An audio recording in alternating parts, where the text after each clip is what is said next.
നമസ്കാരം. ഒത്തിരി നാളായി വീഡിയോ കൂടെ കണ്ടിട്ടല്ലേ? ഒത്തിരി നാളായി കണ്ടിട്ട്. അപ്പം ഇപ്പൊ എന്താ വീഡിയോയില് അതായത് നമുക്കൊരു കാര്യം പറയാം. കാരണം എന്താന്ന് വെച്ചാൽ ഇപ്പൊ നമുക്ക് നമ്മുടെ മോഹങ്ങളും ആഗ്രഹങ്ങളും സ്വപ്നങ്ങളും നമുക്ക് ഒരുപാട് മോഹങ്ങൾ കാണും, ആഗ്രഹങ്ങൾ കാണും, സ്വപ്നങ്ങൾ കാണും. പക്ഷെ അത് മറ്റൊരാളോട് പറഞ്ഞാൽ അവർ നമ്മൾ ഏത് രീതിയിലായിരിക്കും കാണുന്നത്, അല്ലെങ്കിൽ നമ്മുടെ ആഗ്രഹങ്ങൾ സാധിച്ചു തരാൻ തക്കവണ്ണം അവർ നമ്മളോട് ഒപ്പം നിൽക്കുമോ എന്നൊക്കെ നമുക്കൊരു ഒരു അങ്കലാപ്പ് കാണും. ഇപ്പം ചില ആഗ്രഹങ്ങൾ ഇപ്പൊ എന്നെ സംബന്ധിച്ച്, ഞാനെന്ന വ്യക്തി എന്നെ സംബന്ധിച്ച് ഞാൻ ഒരു കാര്യം എൻ്റെ കൂട്ടുകാരോടോ എൻ്റെ ആരോടെങ്കിലും പറയുന്നെങ്കിൽ അവർ പറയും അയ്യോ നിനക്ക് പ്രാന്ത വട്ട എന്ന് പറയും. പക്ഷെ അത് അടക്കാനാകാത്ത ചില ആഗ്രഹങ്ങളാണ്. അവരോട് പറയുമ്പോൾ അല്ലെങ്കിൽ നമ്മൾ ചെയ്യുന്നത് അവർക്ക് കാണുമ്പോൾ അവർക്ക് അത് അത്ഭുതമായിട്ട് അല്ലെങ്കിൽ പ്രാന്തായിട്ടൊക്കെ തോന്നും. പക്ഷെ നമുക്കത് ചെയ്യാതിരിക്കാൻ പറ്റില്ല, നമ്മുടെ മോഹങ്ങളാണ്. അപ്പൊ അങ്ങനെ വരുമ്പോൾ നമ്മൾ അവരെ ഒറ്റപ്പെടുത്തും. അങ്ങനെ ആരെങ്കിലും ഉണ്ടെങ്കിൽ, നിങ്ങളുടെ ആഗ്രഹങ്ങളും മോഹങ്ങളും പ്രാന്തെന്ന് കരുതി നിങ്ങൾ ഒറ്റപ്പെടുത്തുന്ന ആരെങ്കിലും ഉണ്ടെങ്കിൽ ധൈര്യമായിട്ട് എന്നോട് പറഞ്ഞോളൂ. എന്നോട് ധൈര്യമായിട്ട് പറയും, ഞാനത് ഉൾക്കൊള്ളാം. ഞാൻ പറഞ്ഞില്ലേ ഇപ്പം ആർക്കും ഒരു മനുഷ്യന്റെ ആഗ്രഹങ്ങളും മോഹങ്ങളും ഒന്നും സാധാരണ ഒരു വ്യക്തിക്ക് ഉൾക്കൊള്ളാൻ, അല്ലെങ്കിൽ ഞാൻ എപ്പോഴും എന്നെക്കുറിച്ച് എൻ്റെ വശത്തിൽ നിന്നാണ് ചിന്തിക്കുന്നത്. അപ്പൊ ഞാൻ എന്തെങ്കിലും കാര്യങ്ങൾ പറയുമ്പോൾ പെട്ടെന്ന് എൻ്റെ കൂട്ടുകാർക്കൊന്നും അത് ഉൾക്കൊള്ളാൻ പറ്റാണ്ട് വരും. പക്ഷെ എനിക്ക് അവരെല്ലാവരും ഉൾക്കൊള്ളാൻ പറ്റും. ഇല്ല മറ്റേ സംഭവം മതത്തെക്കുറിച്ചും ദൈവങ്ങളെ കുറിച്ചൊക്കെ പറഞ്ഞതുപോലെ ഇപ്പൊ മതം, ദൈവവിശ്വാസം അതൊക്കെ അടിയുറച്ച് ജീവിക്കുന്ന ഒരു വ്യക്തിക്ക് ബാക്കി ആരെയും അവർക്ക് മാനസികമായിട്ട് തുല്യമായിട്ട് കാണാനോ അല്ലെങ്കിൽ ഉൾക്കൊള്ളാനോ ഒന്നും പറ്റാണ്ട് വരും. പക്ഷെ നമ്മളെ പോലെ, എന്നെ പോലെ ചിന്തിക്കുന്ന ഒരാൾക്ക് ഈ സകല ചരാചരത്തിനെയും അങ്ങനെ അവഗണിക്കാനൊന്നും പറ്റില്ല. നമുക്ക് എല്ലാവരോടും നമുക്കൊരു പ്രതിപത്തി ഉണ്ടാവും. ഇപ്പൊ എനിക്ക് ചില ആഗ്രഹങ്ങളുണ്ട്, വേറെ ഒന്നും ഒന്നുമല്ല.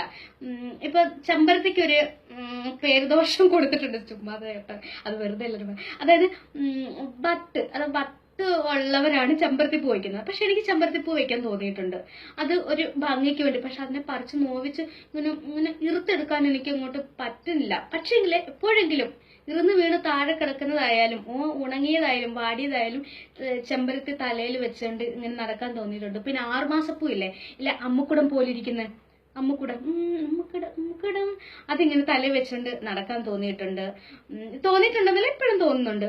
പിന്നെ എന്തെന്ന് വെച്ചാൽ ഈ അഘോരികൾ, അതായത് അർത്ഥനഗ്നരായിട്ടുള്ള അഘോരികൾ, തുണിയില്ലാതെ നടക്കുന്നവരല്ല, അവരോടൊപ്പം തീയെല്ലാം കൂട്ടിയിട്ട് ഇങ്ങനെ അർത്ഥനഗ്നരായിട്ടുള്ള അഘോരികളോടൊപ്പം നൃത്തം ചെയ്യാൻ എനിക്ക് ആഗ്രഹം തോന്നിയിട്ടുണ്ട്. അതുപോലെ അവരോടൊപ്പം ഇരുന്ന് കഞ്ചാവ് അടിക്കണമെന്ന് ആഗ്രഹം തോന്നിയിട്ടുണ്ട്. അതുപോലെ ഒരു നിലവിളക്കിന്റെ പ്രകാശത്തില് ഒരു അർത്ഥനഗ്നയായ ഒരു സ്ത്രീയെയും പുരുഷനെയും ഇങ്ങനെ ഒരുപാട് നേരം അവരെ നോക്കിയിരുന്ന ആ സൗന്ദര്യം ആസ്വദിക്കണമെന്ന് തോന്നിയിട്ടുണ്ട് എനിക്ക്. അതുപോലെ തന്നെയാണ് കള്ളുഷാപ്പിൽ കയറി എനിക്ക് കള്ളടിക്കണമെന്ന് തോന്നിയിട്ടുണ്ട്, നന്നായിട്ട് കള്ളടിക്കണമെന്ന് തോന്നിയിട്ടുണ്ട്. പിന്നെ വിമാനത്തിൽ കയറണമെന്ന് തോന്നിയിട്ടുണ്ട്. എന്തായാലും എൻ്റെ ചാച്ചനും അമ്മയ്ക്കും ആങ്ങളയ്ക്കും എനിക്കും കൂടെ ഒരിക്കലും, ഞങ്ങൾ 4 പേരും കൂടെ ഒരിക്കലും ഒരു വിമാനത്തിൽ കയറാൻ പറ്റൂല, അങ്ങനെയുള്ള സാഹചര്യമാണ്. പക്ഷേങ്കിൽ എനിക്ക് എൻ്റെ അമ്മയോടൊപ്പം, എൻ്റെ ചാച്ചനോടൊപ്പം, എൻ്റെ ആങ്ങളയോടൊപ്പം വിമാനത്തിൽ കയറണമെന്ന് തോന്നിയിട്ടുണ്ട്. വേറെ കൂടുതലൊന്നും വേണ്ട, തിരുവനന്തപുരത്ത് നിന്ന് എറണാകുളം വരെ അല്ലെങ്കിൽ എറണാകുളത്ത് നിന്ന് തിരുവനന്തപുരം വരെ, അത്രേ ഉള്ളൂ. പിന്നെ ഈ മനുഷ്യന്റെ എനിക്കൊരു പണ്ടല്ല ഇപ്പോഴും ഉണ്ട്, അതായത് ജീവികൾ ചാവുന്നുണ്ട്, പക്ഷികളെ, മൃഗങ്ങളെ, ഇവയുടെ എല്ലാ അസ്ഥികൂടം, വവ്വാലിന്റെ ഒക്കെ അസ്ഥികൂടം, അതിന് ഇങ്ങനെ സ്പിരിറ്റോ മണ്ണെണ്ണയൊക്കെ ഒഴിച്ച് അതിന്റെ സ്മെല്ലൊക്കെ മാറ്റിയിട്ട് അത് അഴുകി അതിന്റെ മജ്ജയും പിന്നെ മാംസം എല്ലാം ഇങ്ങനെ എല്ലാം പോയി നല്ല വൃത്തിയാവുന്നതാണ്. അതിനെ എടുത്തുകൊണ്ട് നിറവടിച്ചിട്ട് എൻ്റെ റൂമിൽ വെക്കുന്ന ഒരു സ്വഭാവം എനിക്കുണ്ടായിരുന്നു. അതിപ്പം ഞാനത് തുടരുന്നില്ല, പക്ഷേങ്കിൽ ഇടയ്ക്ക് ഞാൻ ഇങ്ങനെ എടുത്ത് നോക്കാറുണ്ട്. അതുപോലെ എനിക്കൊരു മനുഷ്യന്റെ അസ്ഥികൂടം എൻ്റെ റൂമിൽ ഇങ്ങനെ വെക്കണമെന്നും, അതുപോലെ ഈ അസ്ഥികൂടങ്ങളൊക്കെ പെയിന്റ് അടിച്ച് ഇങ്ങനെ ചുറ്റും ഇങ്ങനെ വെക്കണമെന്നൊക്കെ എനിക്ക് ആഗ്രഹമുണ്ട്. ഇപ്പം ഞാൻ പറയാം, ഇത് 2009 മറ്റോ കിട്ടിയത്. ഇതൊരു പാമ്പിന്റെ തലയോടാണ്. അതുകൊണ്ട് ഇതിന് പല്ല് വരെയുണ്ട്. പല്ല് കണ്ടോ ഈ പല്ല് കണ്ടോ? അപ്പൊ ഇതിന്റെ ഉടലും എല്ലാം ഉണ്ടാകും, താഴോട്ടുള്ള ഉടലും എല്ലാം ഉണ്ടാകും. അത് പൊടിഞ്ഞങ്ങ് പോയി, അതിനെ എടുക്കാൻ എനിക്ക് പറ്റില്ല. പക്ഷെ ഈ തലയോട്, പാമ്പിന്റെ തലയോടാ, അത് ഞാനിങ്ങനെ വെച്ചിട്ടുണ്ട്. പിന്നെ അങ്ങനെ ഒരുപാട് കാര്യങ്ങൾ ഇങ്ങനെ എടുത്തു വെച്ചിട്ടുണ്ട്. അമ്മയുടെ പല്ല് അടന്നു പോയപ്പോൾ അത് പറിച്ച് അതെടുത്ത് സൂക്ഷിച്ചു വെച്ചിട്ടുണ്ട്. പിന്നെ ഞാൻ ജോലിക്ക് നിൽക്കുന്ന ടീച്ചറിന്റെ പല്ല് അടന്നു പോയപ്പോൾ ആ ടീച്ചറിന്റെ പല്ല് എടുത്തു വെച്ചിട്ടുണ്ട്. പിന്നെ പലരുടെ മുടികൾ, അതൊക്കെ ഒരു ഹാബിറ്റാണ്. പക്ഷെ മറ്റുള്ളവർ അതിനെ പിന്നെ എന്താ പറയുക, പ്രാന്തായിട്ട് തോന്നും. പക്ഷെ എനിക്കൊരിക്കലും അത് പ്രാന്തായിട്ട് തോന്നില്ല. അപ്പൊ ആർക്കെങ്കിലും അത്തരത്തിലുള്ള ആഗ്രഹങ്ങൾ ഉണ്ടെങ്കിൽ ഒന്നും മനസ്സ് വെക്കണ്ട. സമൂഹം അംഗീകരിച്ച് തരാത്ത നമുക്ക് ഒരുപാട് ഇഷ്ടങ്ങൾ കാണും. അത് നമ്മൾ പുറത്തോട്ട് കൊണ്ടുവരും. നമ്മൾ ആരും വേദനിപ്പിക്കുന്നില്ല, ദ്രോഹിക്കുന്നില്ല, ഒന്നും ചെയ്യുന്നില്ലല്ലോ. എനിക്കിഷ്ടമല്ല ഈ സമൂഹത്തിലെ ചില കാര്യങ്ങളിൽ. ഒരു പെണ്ണ് കാമുകനോ അല്ലെങ്കിൽ അവൾക്ക് ഇഷ്ടപ്പെടുന്ന കാമുകനുമായോ അല്ലെങ്കിൽ മറ്റാരെങ്കിലുമായോ വിവാഹത്തിന് മുൻപ് എന്തെങ്കിലും ആയി കഴിഞ്ഞു, പ്രസവിച്ച് കഴിയുന്ന പിഴച്ചു പറ്റൂ എന്നൊക്കെ പറയുന്ന ചില അവരെങ്ങ് അവഗണിച്ചങ്ങ് വിടുവങ്ങ്. പിഴച്ചു പറ്റൂ, അല്ലെങ്കിൽ അവളങ്ങനെ ഇവളിങ്ങനെ അവളങ്ങനെ എന്ന് പറഞ്ഞിട്ട് സമൂഹത്തിന് മുന്നിൽ ഒറ്റ തിരിച്ചങ്ങ് വിടും. ആ പ്രവണത ഒന്നും എനിക്കിഷ്ടമല്ല. ഞാൻ ആരെയും അങ്ങനെയൊന്നും വിടൂല.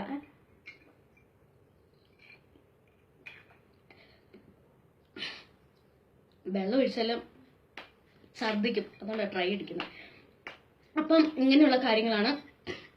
അപ്പം ഞാൻ പറയുന്നത് വേറെ ഒന്നുമല്ല, അങ്ങനെ ആരെങ്കിലും ഇത്തരത്തിലുള്ള ആഗ്രഹങ്ങളും മോഹങ്ങളും എല്ലാം ഉണ്ടെങ്കിൽ എന്നോട് വന്ന് ഷെയർ ചെയ്താൽ മതി. നമുക്കൊരു കൂട്ടായ്മ ഉണ്ടാക്കാം. കൂട്ടായ്മയല്ല, നമുക്ക് എല്ലാവർക്കും കൂടി നല്ലൊരു കൂട്ടായിട്ടൊരു ഇതായിട്ടങ്ങ് പോകാം. ആരും നമ്മളെപ്പോലുള്ളവരെ ഉൾക്കൊള്ളൂല. അതാണ് ഏറ്റവും വലിയ പിന്നെ നമ്മളെയൊക്കെ ഒറ്റപ്പെടുത്തും. അപ്പൊ എന്നെയാണെങ്കിലും ഒരുപാട് പേര് ആർക്കും അങ്ങോട്ട് അംഗീകരിച്ച് തരാൻ പറ്റൂല. എനിക്ക് എന്നെപ്പോലുള്ള കുറച്ച് ആളുകളുമായിട്ട് കൂട്ടുകൂടണമെന്ന് ആഗ്രഹമുണ്ട്. പക്ഷെ എന്താ ചെയ്യാം, ആരും കിട്ടണില്ലല്ലോ. ആരും കിട്ടണില്ലല്ലോ. പിന്നെ സുഖമാണോ എല്ലാവർക്കും? അപ്പം എന്നോട് കൂട്ടുകൂടാൻ വാലന്റൈൻ ദിനം വരും കേട്ടോ. സത്യം പറഞ്ഞ വാലന്റൈൻ ദിനം വരും. അതിനൊരു വീഡിയോ എടുക്കുന്നുണ്ട് ഞാൻ കേട്ടോ. എന്താ ഇപ്പൊ പറയാ. അപ്പൊ പ്രത്യേകിച്ച് വേറെ ഒന്നുമില്ല പറയാനേ, ഇത്രയേ ഉള്ളൂ. അപ്പം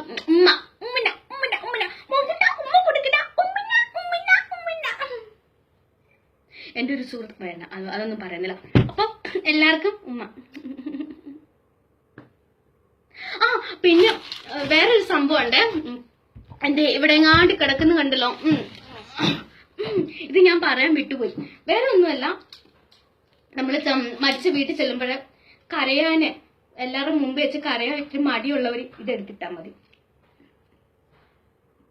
ആരും കരയുന്ന കാണൂല. വേണമെങ്കിൽ മതി കേട്ടോ, ഞാൻ ചുമ്മാ